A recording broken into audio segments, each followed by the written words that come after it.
नमस्कार दोस्तों, तेजस एकेडमी में आपका स्वागत है। यह डिक्टेशन 85 शब्द प्रति मिनट की गति से बोला जाएगा, जो शुरू होगा 5 सेकंड बाद। वित्त मंत्री अपने भाषण की शुरुआत राजस्व संग्रह के आंकड़ों से करते हैं। इसमें पिछले वित्तीय वर्ष में प्राप्त करों का विवरण और आगामी वर्ष में कर संग्रह के लक्ष्य शामिल होते हैं। इसमें प्रत्यक्ष और अप्रत्यक्ष करों का उल्लेख होता है, जैसे कि आयकर, वस्तु एवं सेवा कर और सीमा शुल्क। राजस्व संग्रह के माध्यम से सरकार की वित्तीय स्थिति का आकलन किया जाता है। इसके बाद वित्त मंत्री विभिन्न क्षेत्रों में बजटीय आवंटन की घोषणा करते हैं। इसमें शिक्षा, स्वास्थ्य, रक्षा, बुनियादी ढांचा, कृषि और सामाजिक कल्याण योजनाओं के लिए आवंटित धनराशि का उल्लेख होता है। यह भाग सरकार की प्राथमिकताओं और विकास की दिशा को दर्शाता है। इसके अलावा सरकारी कर्मचारियों के वेतन और पेंशन के लिए भी आवंटन का जिक्र किया जाता है। वित्त मंत्री अपने भाषण में विभिन्न विकास योजनाओं और सुधारों की घोषणा करते हैं। इसमें बुनियादी ढांचे के विकास, रोजगार सृजन, कृषि सुधार और उद्योगों के प्रोत्साहन के लिए योजनाओं का विवरण शामिल होता है। सरकार की आर्थिक नीतियों और सुधारों का उद्देश्य अर्थव्यवस्था को मजबूत करना, निवेश को बढ़ावा देना और रोजगार के अवसर बढ़ाना होता है।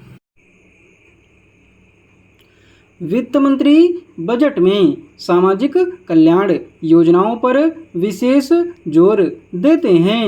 इसमें गरीबों, किसानों, महिलाओं और समाज के अन्य कमजोर वर्गों के लिए योजनाओं की घोषणा की जाती है।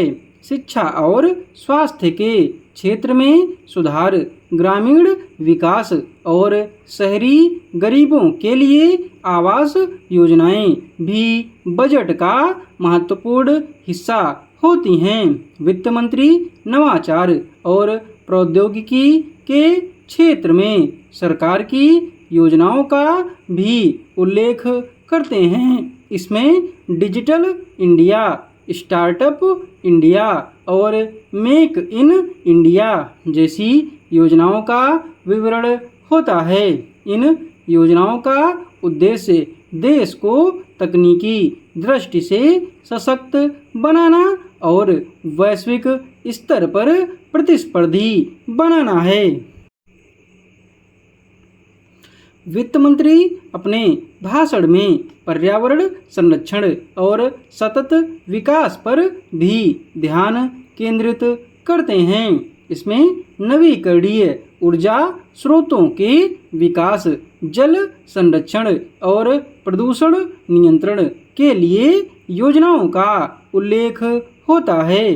पर्यावरणीय स्थिरता को ध्यान में रखते हुए सरकार की नीतियों का उद्देश्य प्राकृतिक संसाधनों का संरक्षण और आने वाली पीढ़ियों के लिए सुरक्षित वातावरण प्रदान करना है। अंत में वित्त मंत्री आर्थिक समीक्षा और आगामी वर्ष के लिए पूर्वानुमान प्रस्तुत करते हैं। इसमें देश की आर्थिक वृद्धि दर, मुद्रास्फीति और बेरोजगारी दर के अनुमान शामिल होते हैं। यह भाग देश की आर्थिक स्थिति का एक व्यापक दृष्टिकोण प्रदान करता है और भविष्य की चुनौतियों और अवसरों को दर्शाता है। इस प्रकार वित्त मंत्री का बजट भाषण देश की आर्थिक दिशा, सरकार की प्राथमिकताएं और विकास की योजनाओं का एक व्यापक और समग्र दृष्टिकोण प्रस्तुत करता है। इस डिक्टेशन की PDF आपको टेलीग्राम पर मिल जाएगी। टेलीग्राम चैनल का लिंक डिस्क्रिप्शन बॉक्स में दिया हुआ है।